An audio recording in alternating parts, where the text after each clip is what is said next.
So, thank you, Dr. Duff, for allowing us to interview you. Thank you very much. We will do a quick introduction. So, my name is Melis Tozolu. I'm a fourth-year linguistics student at Stony Brook. I'm Isabella Verbilia. I'm a third-year linguistics student at Stony Brook. My name is Kayo Takahashi. I'm an exchange student from Japan, but I study English and linguistics. Great. If you could briefly introduce yourself. Certainly. So I'm Patsy Duff from the University of British Columbia, and I'm a professor in the Department of Language and Literacy Education there. And of course I'm here at Stony Brook University for the 10th anniversary of the establishment of the Center for Multilingual and Intercultural Studies. So I was here talking about advances, issues, and future directions and possibilities for work in that area. Okay, wonderful. So we have a couple questions for you today. If I could start, so in your paper, Social Dimensions and Processes in Second Language Acquisition, you mentioned briefly classes geared towards heritage language speakers also being taken by non-heritage language speakers.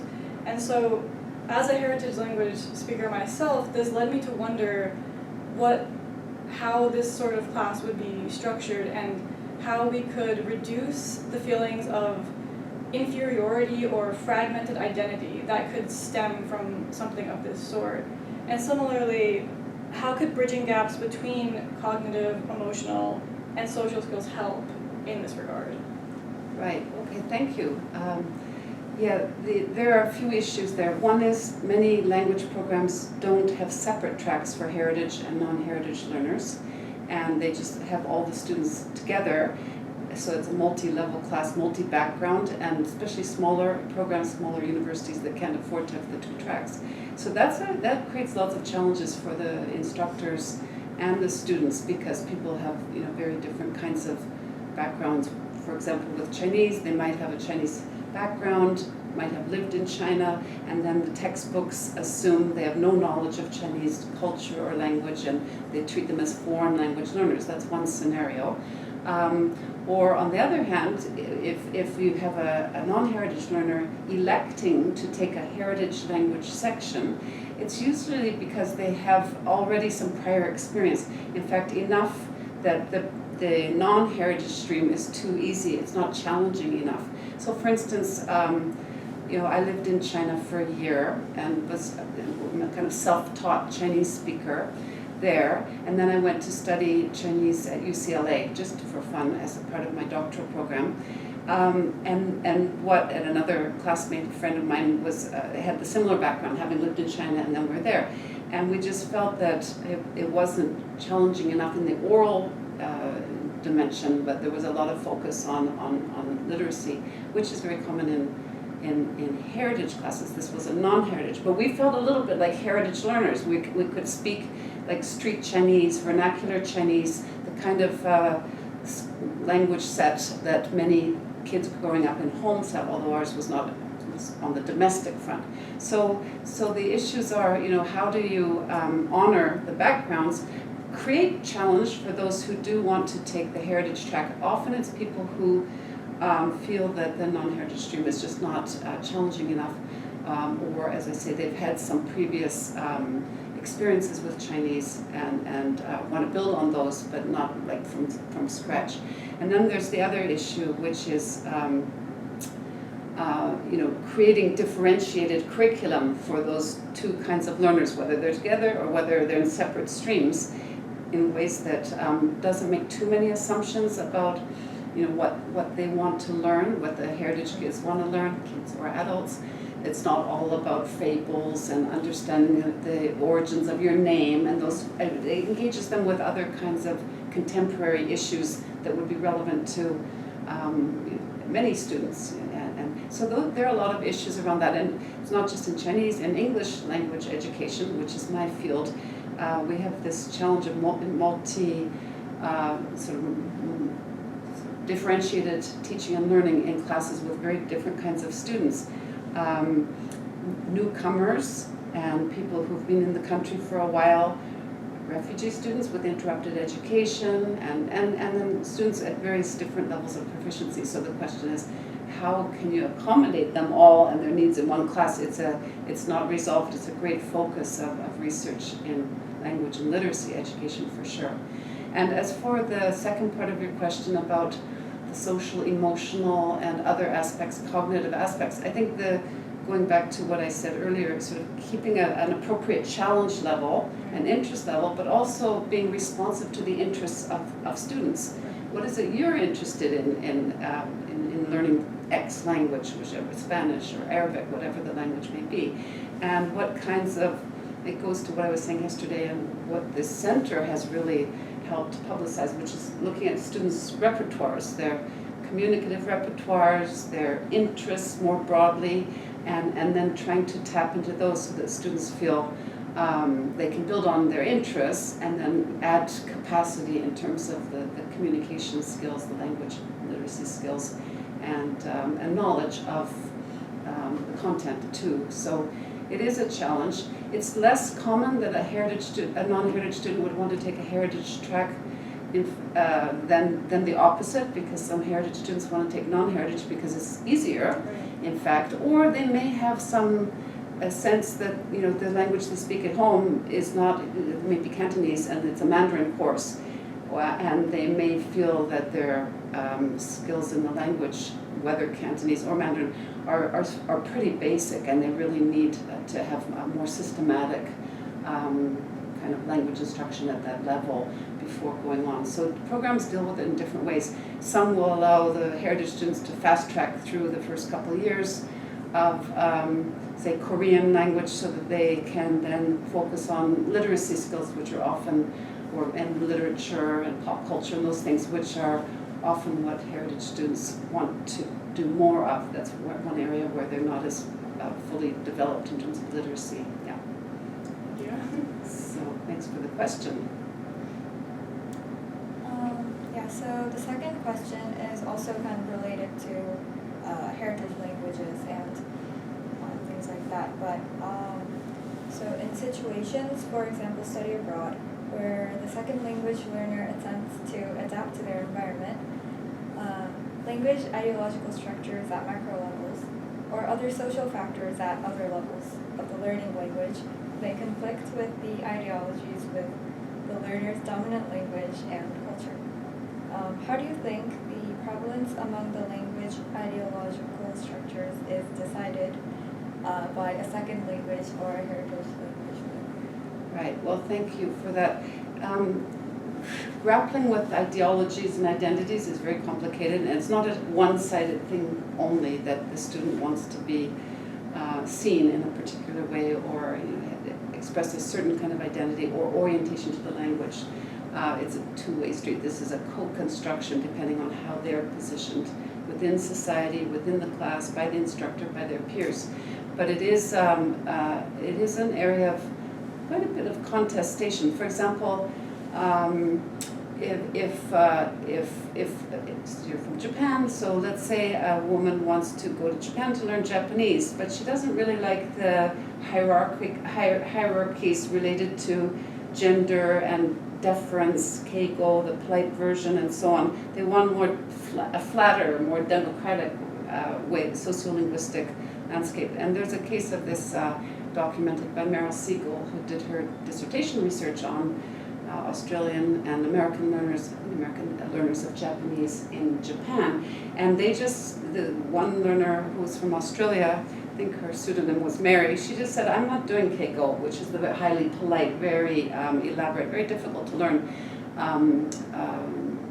register of Japanese, because her ideology was, I want sort of plain polite language, but not all this overly elaborate, quite complicated to learn, and where you're sort of lowering yourself, being humble and elevating the other. She said it just doesn't sit well with me, and that seemed to be okay for her, but her situation was maybe different from some others. I think she was a Japanese teacher in Australia, but for others who are planning to integrate within the workplace in Japan, if Japanese were the language of the workplace, just saying I'm not doing keigo, the polite form, might not go over well, because you have to do, as you well know, you have to refer to yourself or your family differently with outsiders, and it might be construed as rude, right? So you might have your own ideologies of how you want to present. She's a feminist, and she believes in a flatter way of dealing with others, not so hierarchical.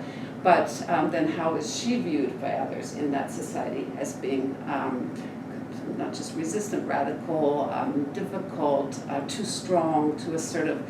And then there are other kinds of situations where, in study abroad you mentioned specifically, where people may have, American study abroad students say to an Arabic speaking region where they want to be fully involved in society in ways that maybe neither the language nor the society would like them to be involved. So I think there's been more about female learners of particular languages in study abroad. Black female learners of Spanish in Spain, and how they're viewed, discriminated against, and so on.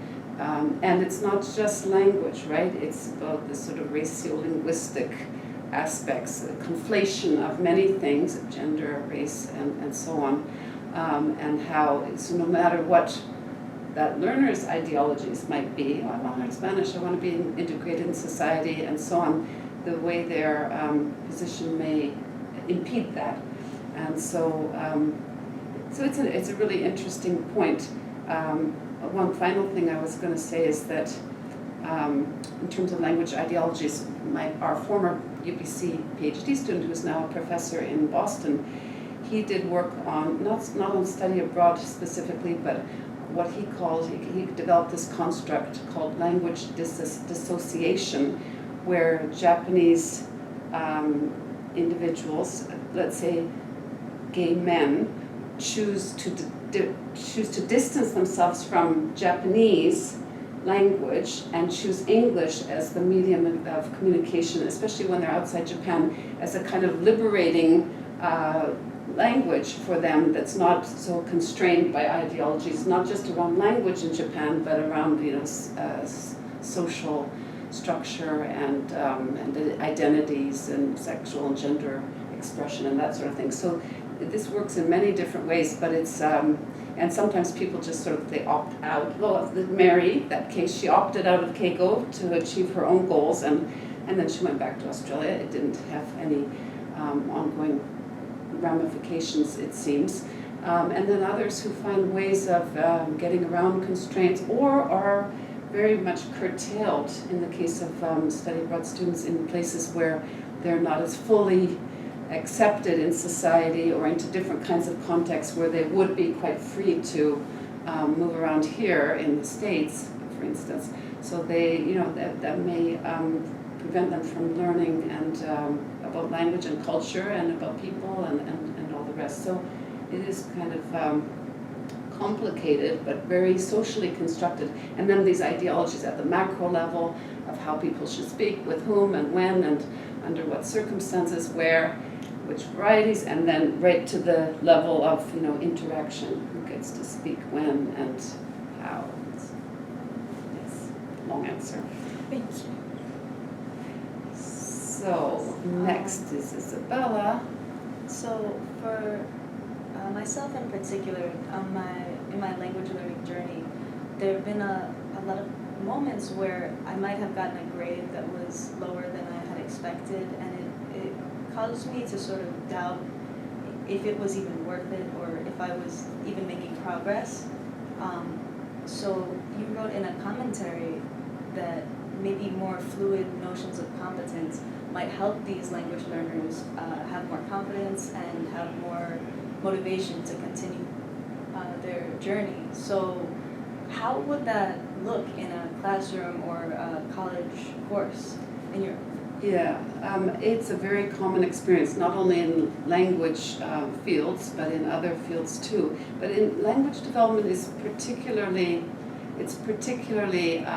apparent, based on research, that the development of another language, second language, is far from linear. It vacillates. There are U-shaped learning curves. You learn something and you get good at that, but in the meantime some other part of the language structure drops because you're still trying to integrate these until they develop sort of more in tandem. So there are these trade-offs as you're learning something, or even as you're using language in terms of complexity, accuracy, fluency. If you're aiming for fluency, the complexity may drop, right? Or similarly, if you're going for fluency, the accuracy may be compromised. And then if these are performed under oral proficiency test conditions, then obviously that's going to affect performance. So I think, and so there's a lot of research coming out of dynamic systems theory by Diane Larson Freeman and many others that shows that we should not expect this kind of accumulation of knowledge and performance in a very steady linear manner. So what can we do then in terms of assessment? Well, one approach is a portfolio where students choose their best works. This is used a lot in K through 12 education in certain areas of the curriculum. So that people choose what it is they want to include, their best performance of doing a little video project or doing a written piece. And then they choose which pieces want to be part of the assessment. Of course, it has to be related to the curriculum. Then there's, so that's a portfolio-based assessment approach. Another one is the ungrading approach. There's actually a big movement called ungrading, which says, let's get away from grades. We have a professor in our faculty who's one of the leaders in this area. It's not just language, it's science, it's other areas too. It's like, let's get away from this precisely because some universities still use bell curves. So only a few people can get the highest grades. Everyone else is in the middle somewhere, and then no matter how good these ones at the top of the bell curve might be, and they're not at the highest or lowest ends, but then it imposes a very artificial but norm-based set of grades that gives very few top grades. So the ungrading is the approach is more along the lines of portfolio. It's like let's give people credit for what they know, what they can do, not for what they can't do, and also they are part of setting their own goals. What is it they want to do better, and that ties in with the Common European Framework of Reference for Languages can-do approach. What can you do with not just in the language you're studying, Spanish or English, but in other languages too. But of course, the focus is mainly on the language of instruction. So, what can you do in that language? How well can you do it? What would you like to be able to do better? To identify some goals and some maybe milestones for that. And that can-do approach for assessment, which is self-assessment, has been picked up by other, like American Council on Teaching of Foreign Languages, Standards Movement, the Canadian Language Benchmarks, and others, because it's seen as very encouraging rather than discouraging, rather than saying you didn't get this, your grade is low. And then going back to the first question about a non-heritage learner in a heritage class, it's stacked. The grades are sort of stacked against them. The odds of getting a very high score, if it's around oral proficiency, let's say, then chances are, it may not always be the case, but kids who grew up with that language at home are going to be more fluent and have more resources to draw on. It doesn't always work out that way. So then what happens to these non-heritage learners? Are they automatically going to be getting lower grades because it's not a level playing field, right? So I think those are some approaches: the ungrading, the portfolio approach, the can-do approach, and not having high stakes assessment based on one exam, let's say, and then also not using this bell curve grading relic from earlier years, because we know that students in our classes are already not part of a normal distribution. Usually they're already quite excellent, right, in many ways, and so we shouldn't impose this norm-based assessment, rather criterion-based. But the criteria have to be reasonable. given the context and the population. It's totally discouraging for students to encounter those situations when they're doing their best and when grades do mean a lot for future opportunities and GPAs and all the rest, then to be given a score that doesn't reflect what they feel is their effort and their progress during the course. That's really very discouraging and quite unfair, and it's why a lot of students drop out after language requirements are met.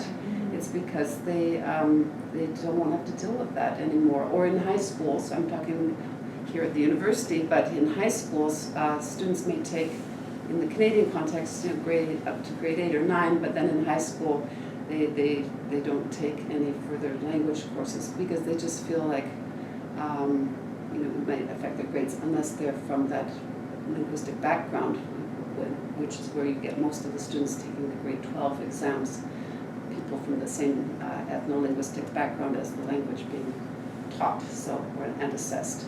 So those are still thorny issues. I don't know how it works at Stony Brook, but I don't think universities are quite willing to give up grades. And even at graduate school, I work mostly with graduate students. We used to grade MA theses. Now I think it's pass-fail. Because again, this is a product of work to represent student kinds of development and collaboration with a supervisor and other committee members. Then at the end of all that, what does it mean to be A or B, and same with dissertations, we don't give a grade. And now with a lot of courses too, it's just pass-fail. The only problem there is that that doesn't really look great on transcripts. Pass-fail, satisfactory, unsatisfactory, when people want, 4.0 GPA, right? Yeah, so that's a thorny issue, very persistent. Oops. Next. Thank you so much for that answer. It was very enlightening. Oh, you're welcome. Yeah.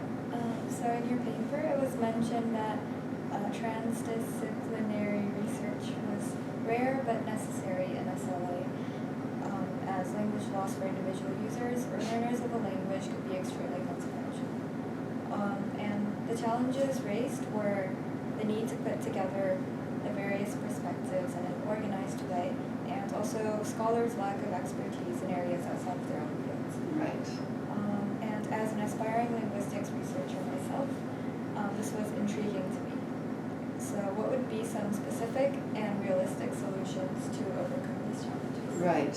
So the focus on transdisciplinarity in relation to my work or work in second language learning came out of a paper that was co-authored by a number of people called the Douglas Fir Group, named after the meeting room in a hotel where we met for a few days in relation to a conference.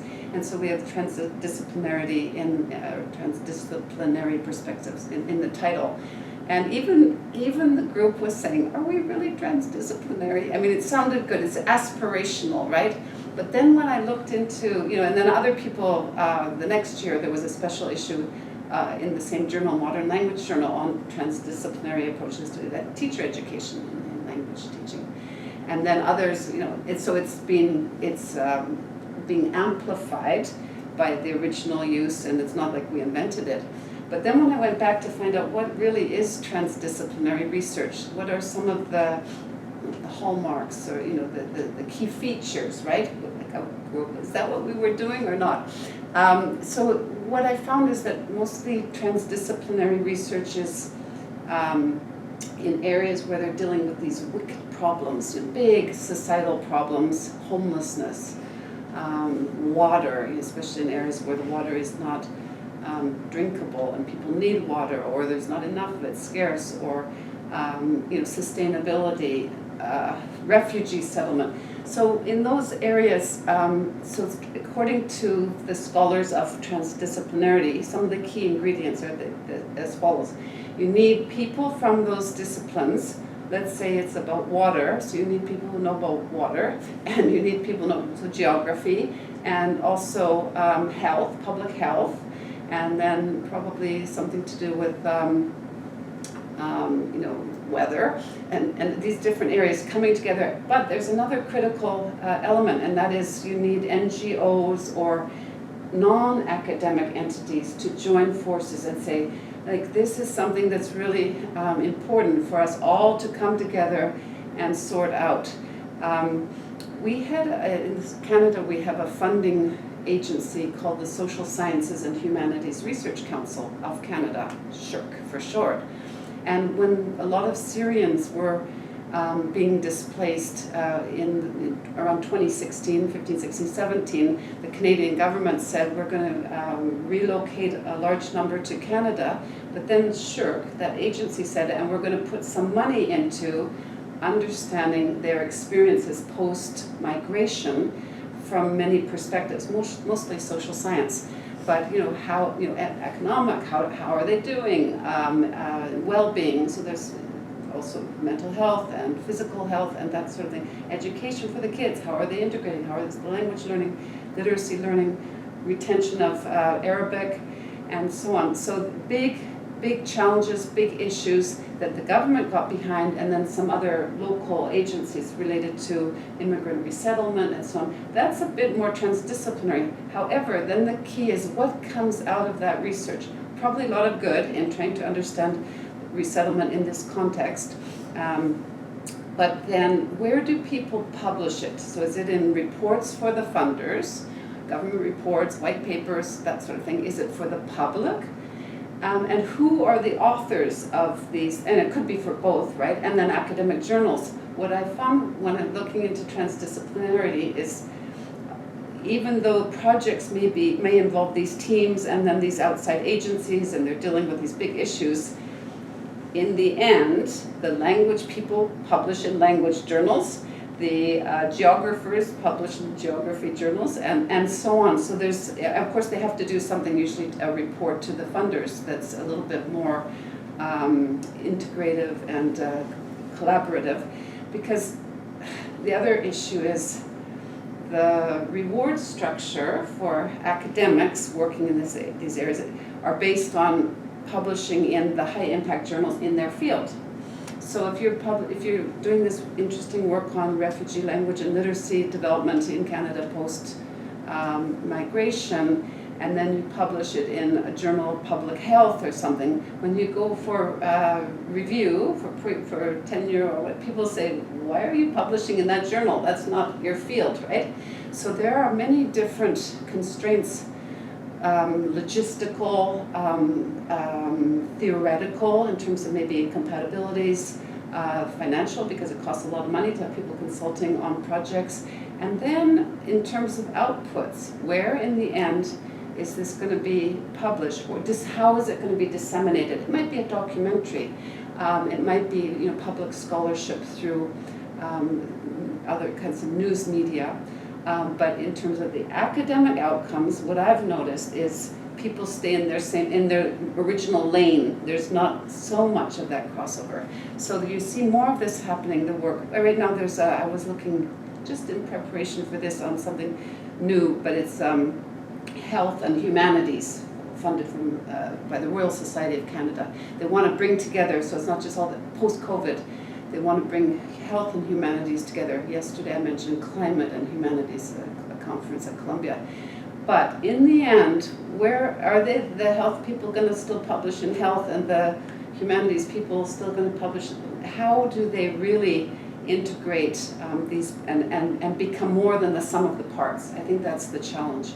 The final thing I would like to mention is Professor Agnes He and I both went to UCLA, and our mentor, both of our supervisors, Professor Eleanor Oakes, she had a really interesting interdisciplinary center, which was called the Center on the Everyday Lives of Families, and it was funded by the Sloan Family Foundation. So they had archaeologists and linguistic anthropologists, psychologists, and so on, looking into the everyday lives of 30 families in Los Angeles, all of which had 2 working parents and kids, and they wanted to see what was going on in their homes, what did their house, what did the fridge look like inside, what did kids say when they came home from school, greetings, and what kinds of toys were accumulated where. So they had many of the archaeology of the fridge and geography and all this.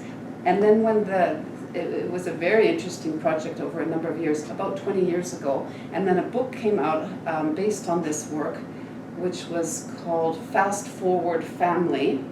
And then when I look at the table of contents, a lot of it's anthropologists, linguistic anthropologists.